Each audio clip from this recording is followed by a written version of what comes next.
I'm Christine Su. I'm the CEO and founder of PastureMap, and in a nutshell, I build software for cowboys. And we are an environmentally focused startup that helps ranchers make profits while also building healthy grasslands.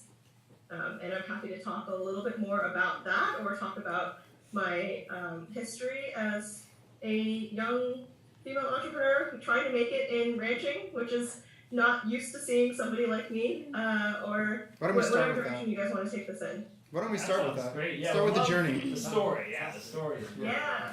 Okay, well, the story is, let's see, 15 years ago, when I was in college, I came down with a very serious bout of food allergies, and I was literally breaking out in hives all over my upper body after eating, and I wasn't sure what that was from, and neither did any of my doctors. So they prescribed a full vegan elimination diet, which was miserable for me personally because I love eating cheese and meat. So I grew up in the Bay Area, so I was finding myself sneaking out on weekends, going to the Palo Alto and Mountain South in the South Bay farmers markets, trying to find cheeses and meats that didn't make me break out and make my lips swell up. And that is how I discovered my local food system, and met with local farmers and ranchers who were producing food very differently from the industrial food system that brings food to shelves in grocery stores. And I sort of became a sustainable food junkie and started talking to everybody I knew about organic farming and grass-fed beef and how different it is because it doesn't go through a factory farm, et cetera, et cetera. And it was a personal passion for many years. But fast forward, this was in college, fast forward 5 years, I had a business career as a management consultant for a firm called McKinsey, where I was helping advise large food companies on their sourcing. And then after that, I became an investor for a private equity firm, which basically means that my firm would buy large companies and then pay me as an in-house consultant to go make them more operationally efficient. So cool. I was in Asia, and I was going into factories in Southeast Asia that make cell phone components and making the factories more efficient. And then I was staffed in China on an auto retailer. Basically, we're setting up stores to sell BMWs to people in rural China. And around 25, I was breaking out in hives.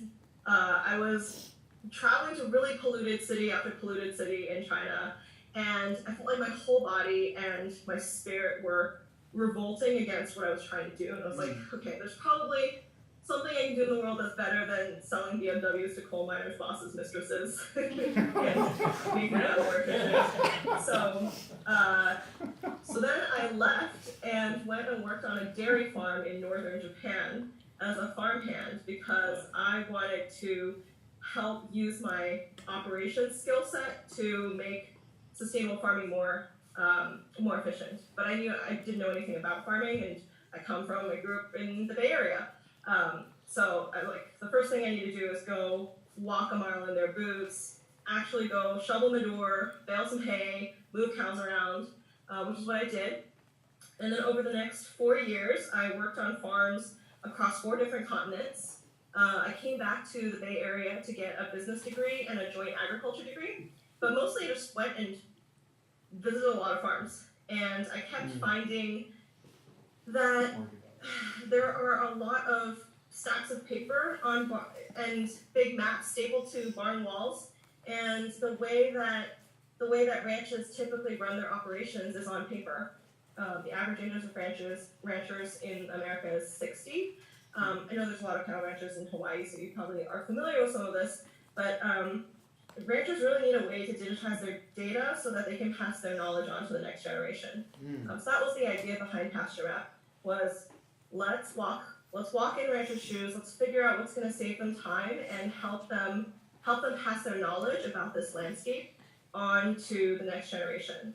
And one of the things you can't do if you're doing everything on a barn wall with paper and highlighter is you can't go out on the phone and take photos of what the landscape looks like before and after you graze it and show the next generation what good grazing is supposed to look like.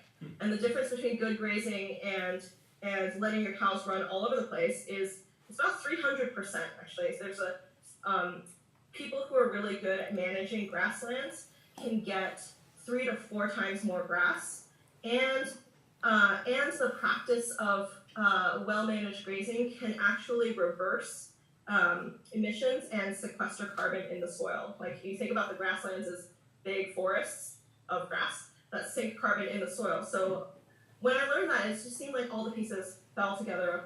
Okay, what I am meant to do here is help solve their data problems, but also help empower a new generation of grazing producers who can literally create carbon neutral or even carbon negative beef.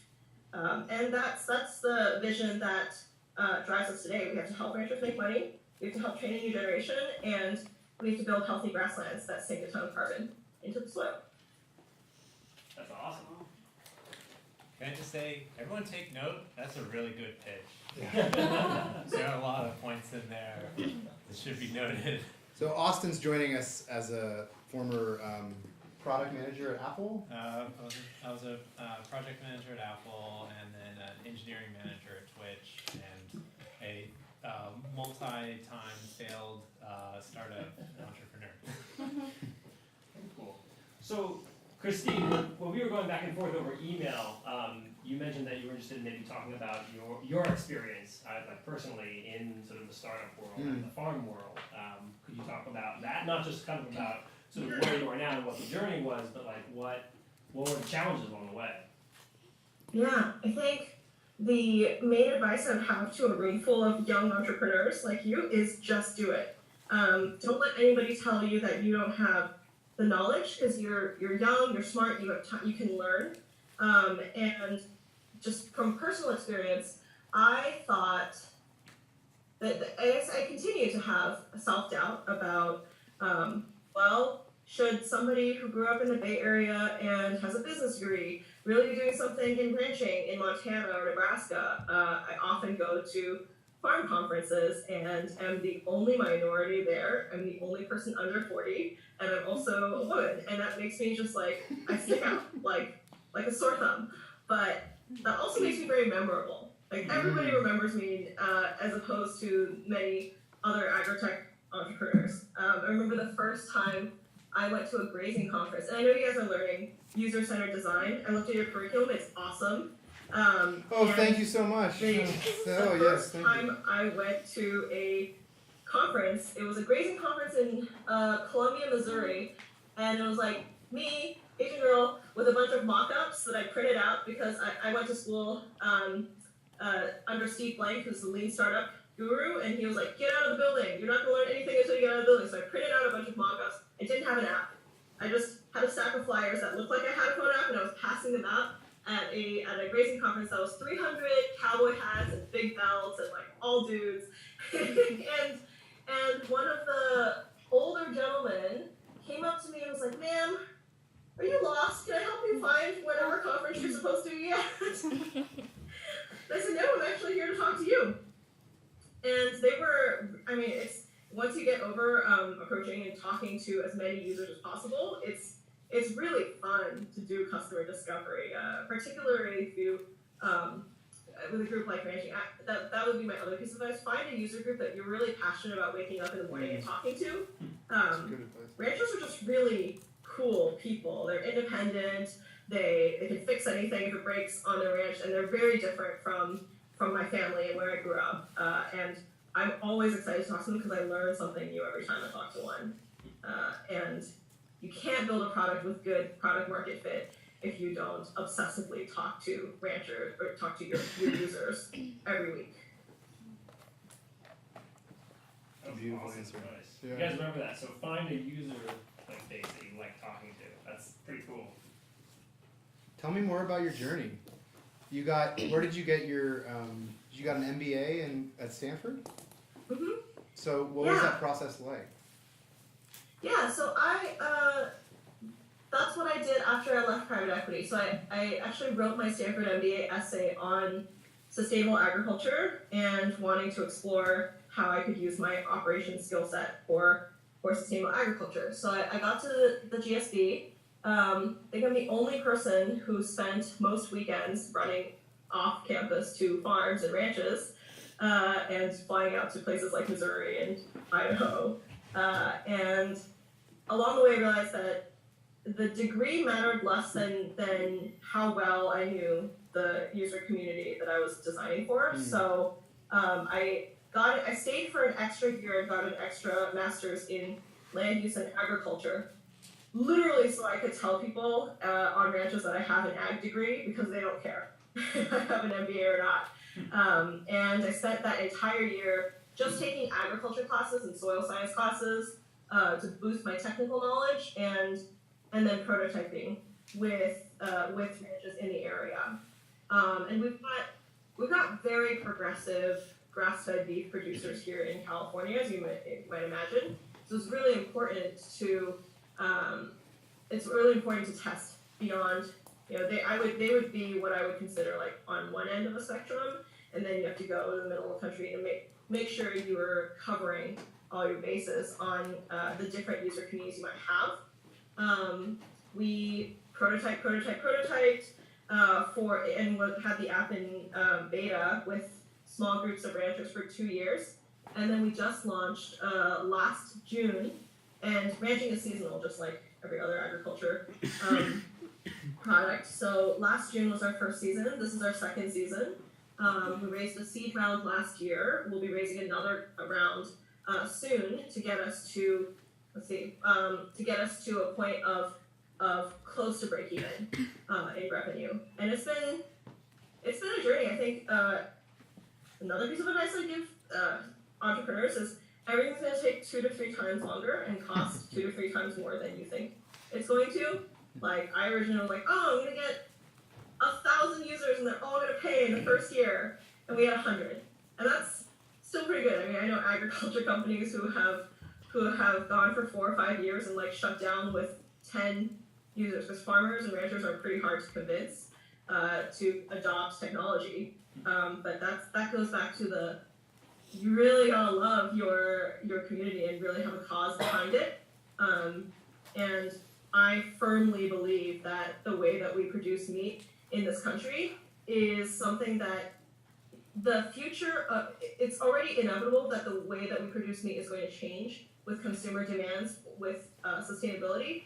But I really don't want fake meat that's grown in labs from Silicon Valley tech companies to be the mainstream. Like, I really want a solution that empowers farmers and ranchers and the communities and is inclusive of those communities, and to empower people who are agriculture producers who have been that for 5 generations to be part of the solution.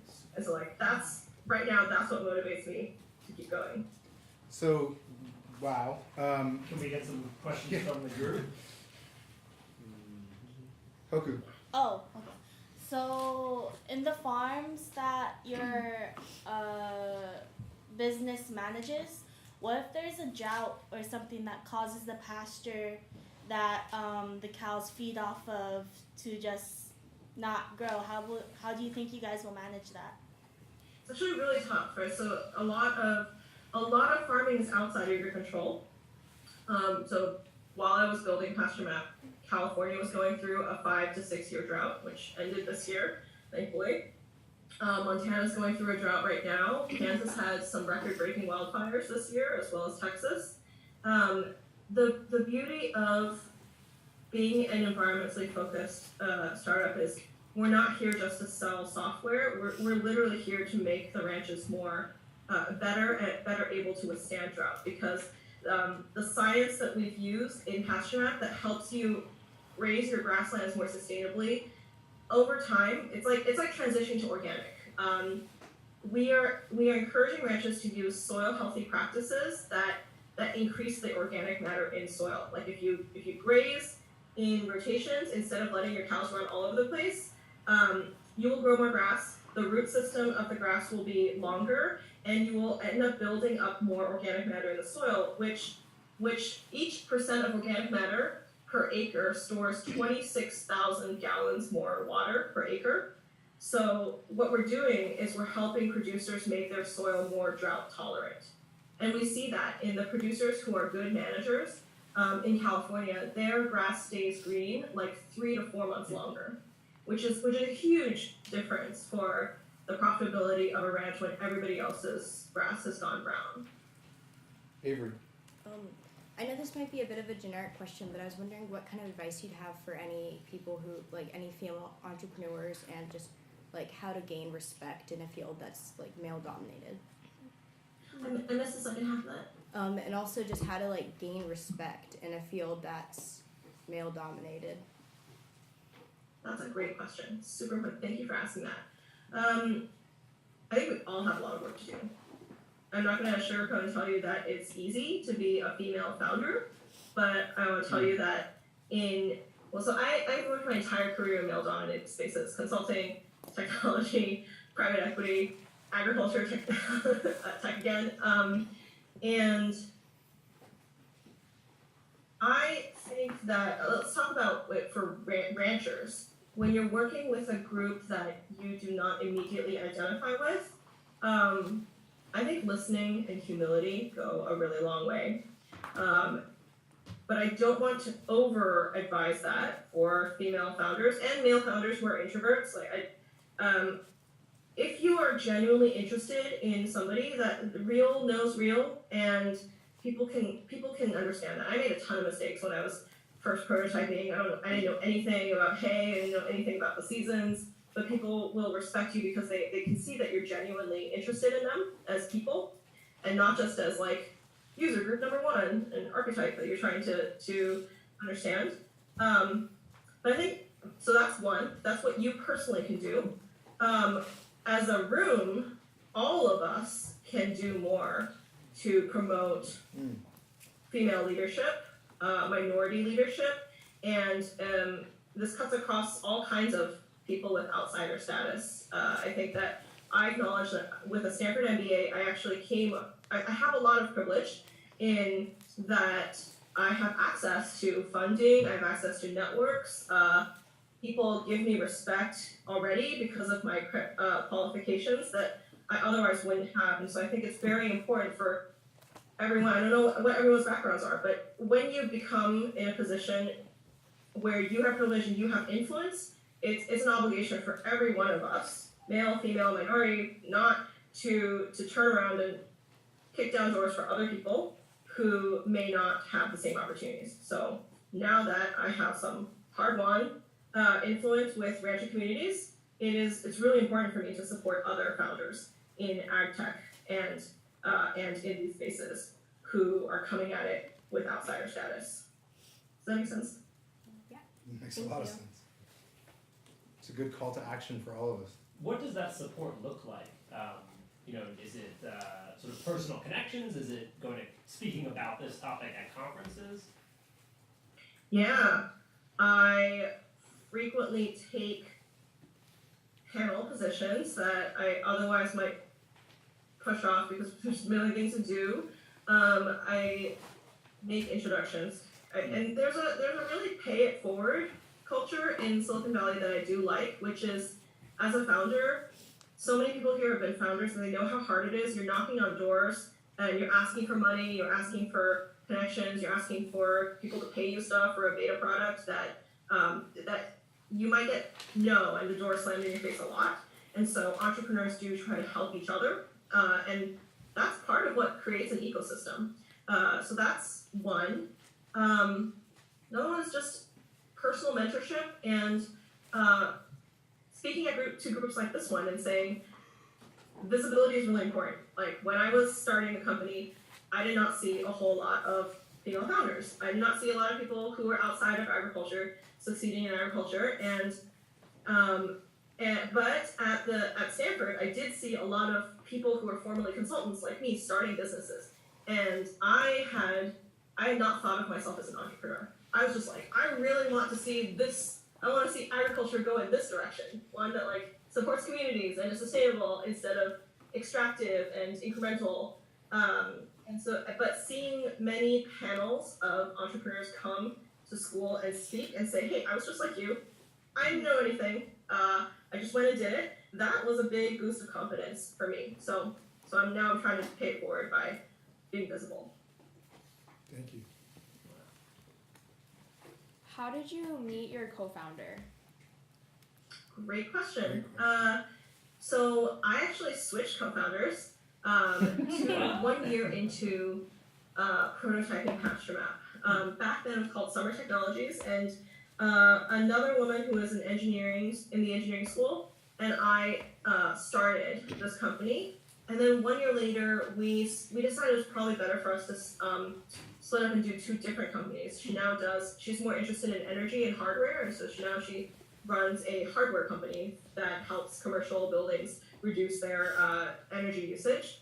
So we parted, and then that was a pretty big personal blow to me, and so I just want to share that story because it happens. Like, co-founder breakups happen all the time. At the time, I thought the world was ending. I thought my company was never going to succeed, but I kind of soldiered forward with the engineers I did have and put out a call to find a CTO. And George, who's my second co-founder now, was an engineer he was an engineering team manager at Google and then at Twitter, and he basically had a good exit after 7 years at Twitter, and decided he didn't want to work at a big tech company anymore, and started farming in his backyard and raising chickens and angel investing in sustainable food companies, and he started building apps for chicken farmers himself, and he got into rotating chickens around pastures and came to some of the same conclusions I did about how this can actually help with climate change. And then he was asking his network on, do you know any, and I'm not interested in talking, like, I'm not interested in selling stuff, I just want to code, and I want to create the architecture of stuff. Do you know any MBAs who are looking for a co-founder? And it came through serendipity, actually through a network that I had pitched to, and then they had taken too long, and so they ended up in my first round. So it just shows that even when you don't know what the purpose of some of those networking meetings are, it's always good to put out good energy and put out good karma and treat people well, because unexpected things come back through those networks. Very cool. Do you have more people on your team? Have you started creating, a kind of organizational chart? And can you describe that to us? Yes, this summer will be 13 people. Cool. So I am CEO, George is CTO, and sort of everything below us is George does technology, builds the product, and I do everything else, but mostly like sales and fundraising. So that's how the org chart flows. So beneath George is the CTO and is primarily the iOS developer, and then we have a Android developer and a web developer because our platform is on all three. And then we have a UI UX designer who's super, super important to make sure that to be designing the app that is farmer and rancher friendly.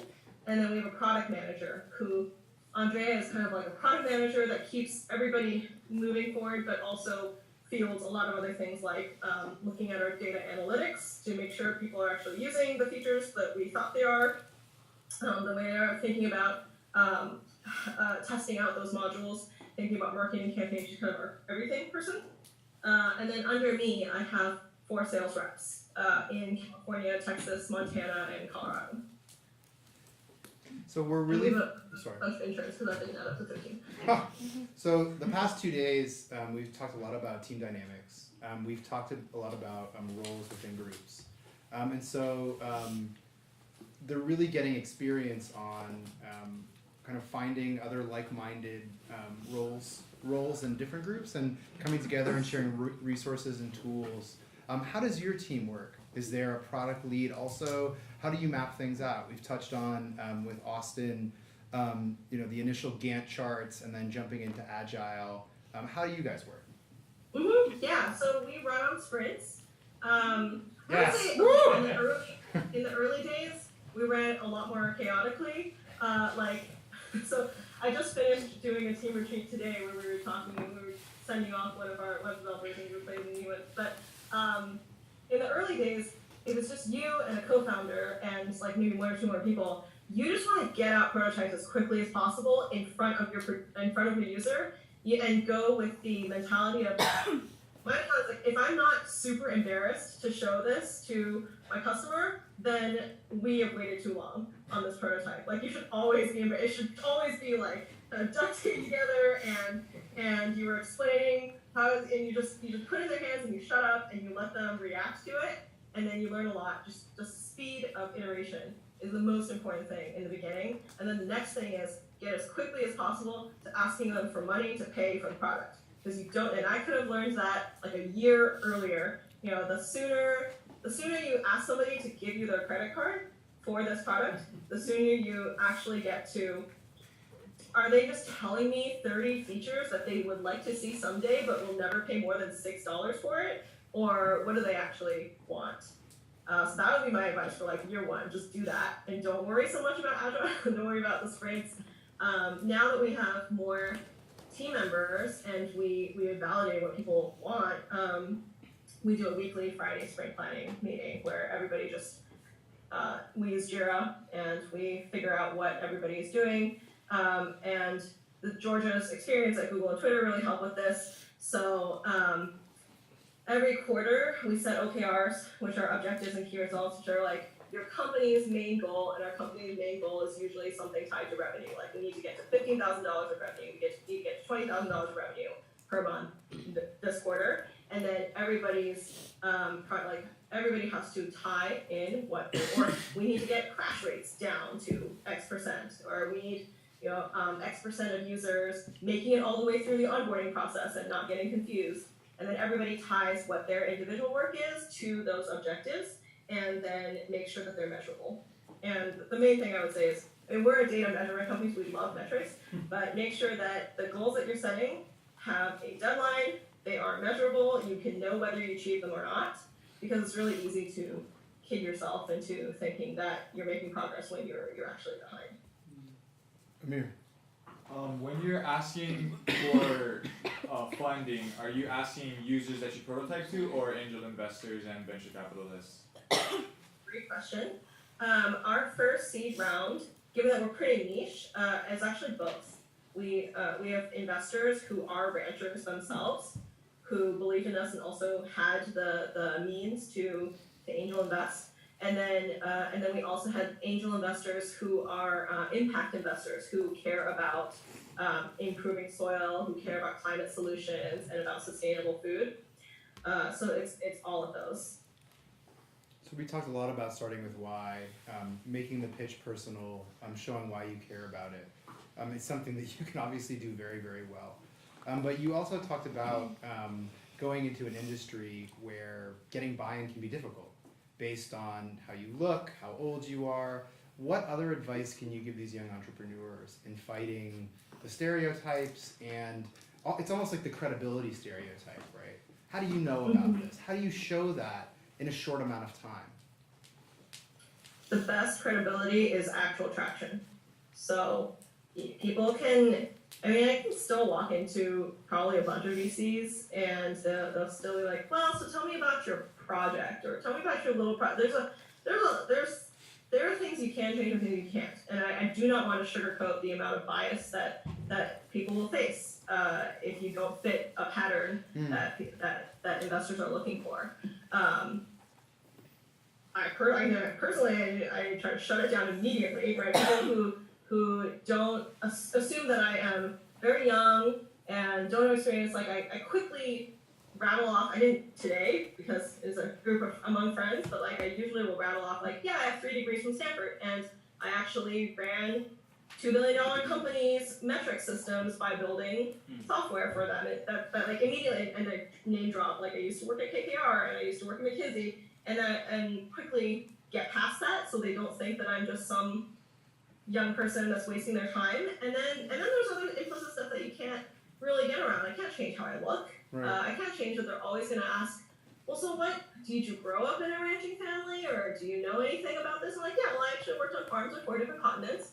Admittedly, I did not grow up in a ranching family, but we actually had 7,000 users sign up for PastureF and are actively using it in the first season. So it just proves that there is a lot of demand for this, and our largest customers ended up paying us 5 times more than we thought they would. And I have a pretty long list of requests from are paying users who want to pay us more for these lines. So we're just doing it.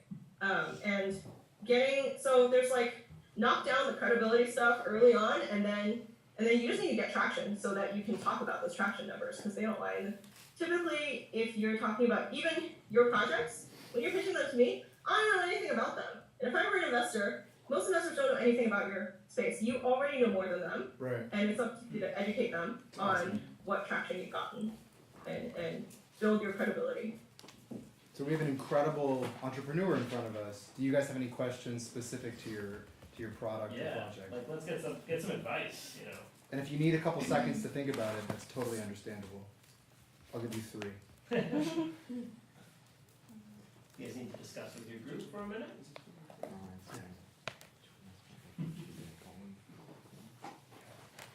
So, Christine, I have a question while they're thinking. Can you tell us a little bit about the product, right? What does it look like? How does it look like in the field? And what kind of data? Do you have sensor systems? What's the strategy? no hardware.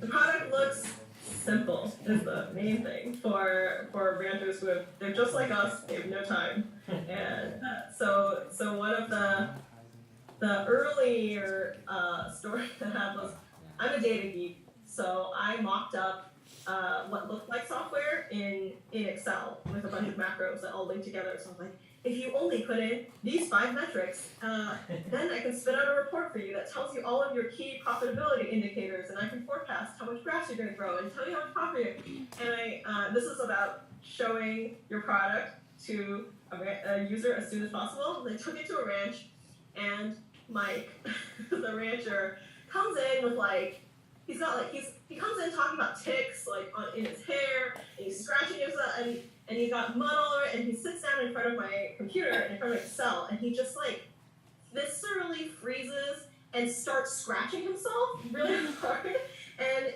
he's like, oh no, I have cow shit on my hands, sorry, and I need to leave, and I better go check that. And he was so uncomfortable with data and charts, which is how I thought.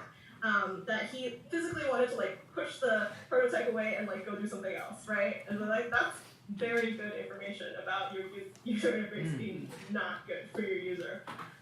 So what we eventually did is the first prototype we built was a map, because that's how they're used to thinking about their landscape.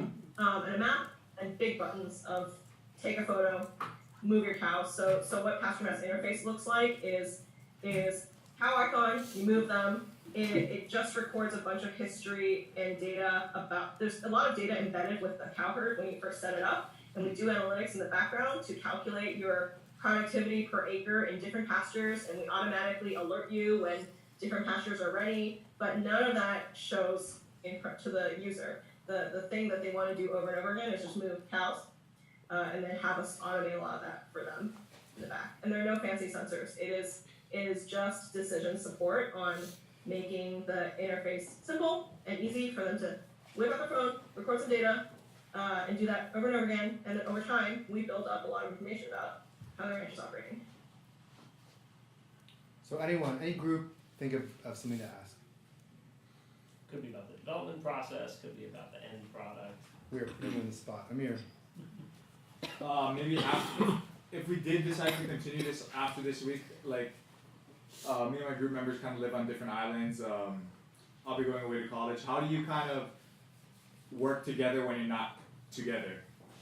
Great question. Yeah, we have our developer team has always been distributed. So because Bay Area developers are super expensive.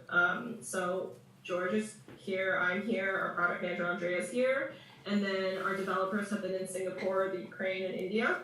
And our sales reps are obviously in 4 different states across, and they're all living in rural areas. I think remote work is becoming, on distributed team is becoming more normalized.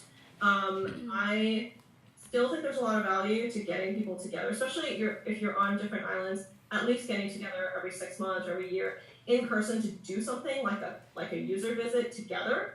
The togetherness is really important. So we just did a team retreat where everyone was together at my house, and we didn't do anything work related. We played Escape the Room, but Other than that, team meetings on Zoom. Zoom is, I found, much better than Google Hangout or Skype in terms of people dropping off.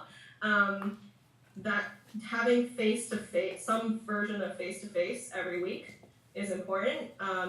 If one of you is the CEO, or actually if you're both co-founders, one-on-one FaceTime with people is really important because there's like a million things going on, and making individual people feel valued and you getting a sense of what they're doing and checking in with them is really important. So I do bi-weekly one-on-ones with everybody on my team. Awesome question. Hoku. So I know you mentioned about investors and angel investors, but how did you get your money throughout your whole business? Like, how did you begin and how are you now? It's a great question. Yeah, that's an awesome question, and so like you should ask other entrepreneurs that because that's when the rubber really hits the road. So, and it's something that people don't usually share, but I'm happy to share what it is. So, we got 6 paid customers by me going to, like me putting in my own savings and just flying out to a bunch of raising conferences and passing out flyers and making friends with ranchers and asking permission to drive out to their place and be like, hey, originally like $60. I'm like, will you pay $60 if we make this app that takes photos of your grass? Would that be useful? Would you pay now? And that's how we got our first 6 customers pay us like $20 a month for 3 months for a trial. And what I'm starting with customers, right? Because you asked how do you get your money, and I don't know about why there's a lot of like people thinking that money is all about getting VCs to fund you. It's not. You're trying to build a business. You're trying to get revenue. You need to quickly get to revenue, and then investors will talk to you. But in the early stages, we still probably aren't VC ready. Now the VCs want you to have like $1 million in revenue before you talk to them, or have some big data play that we are not right now. So I was at Stanford. The ranch that I worked with on prototypes was also owned by a very wealthy Stanford donor. They seeded us with $100,000 of grant funding to prototype, and that was a lifeline in the beginning. And then I started applying to like young entrepreneurship events. So I won $5,000 in like an MBA effort, and then $20,000 at a clean tech event. And in the beginning, those like tiny, they actually seem tiny now, but they're really important to like. I would be able to tell people $5,000 or $20,000 will literally allow me to pay these contractors to build this prototype and test with like these 50 people, and you just hustle it through. And then by the time it came to raise the seed round, the seed round took 2 to 3 times longer than I thought. I had to learn what a term sheet was. Even though I was a former investor, I never did startups. So I had to learn how to negotiate a term sheet, what valuation or pseudo valuation your company might command. You have no idea until you go talk to people.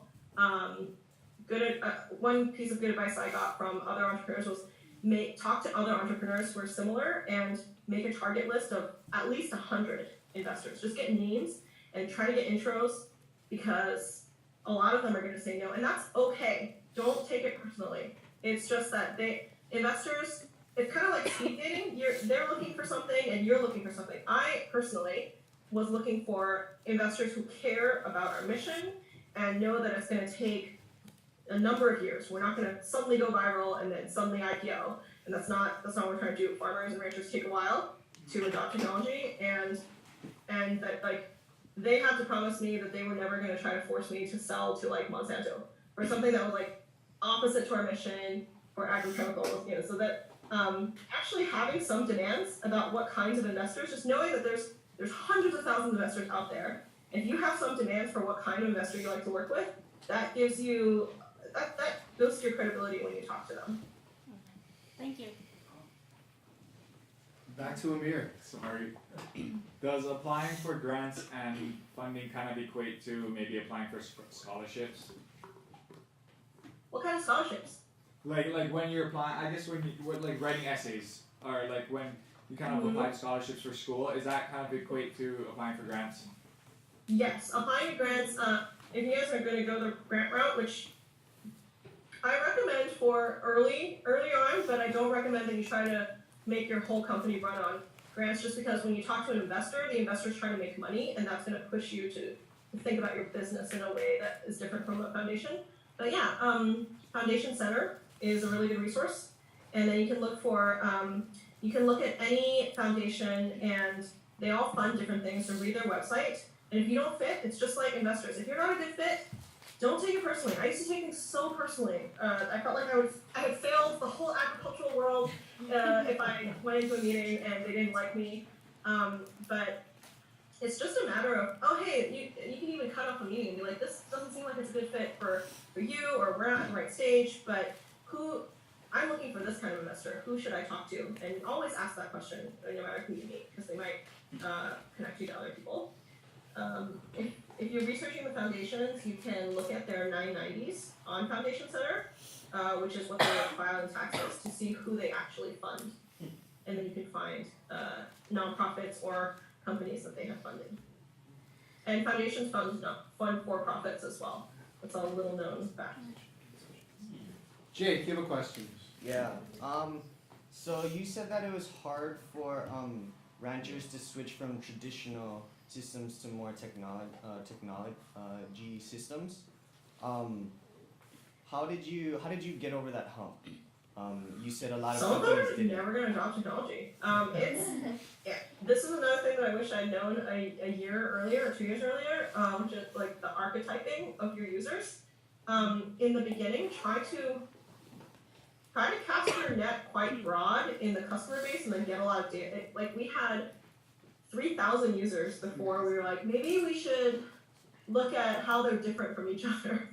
Some of them have 20 cows and some of them have 25,000, and they're totally different businesses. And we're still not super great at it, but what we've learned in our most recent segmenting and archetyping, which is basically we looked at a bunch of their data, looked at how they're using pasture map, how many animals they have, how many paddocks, and we interviewed a bunch of them to try to paint a picture of who our user is.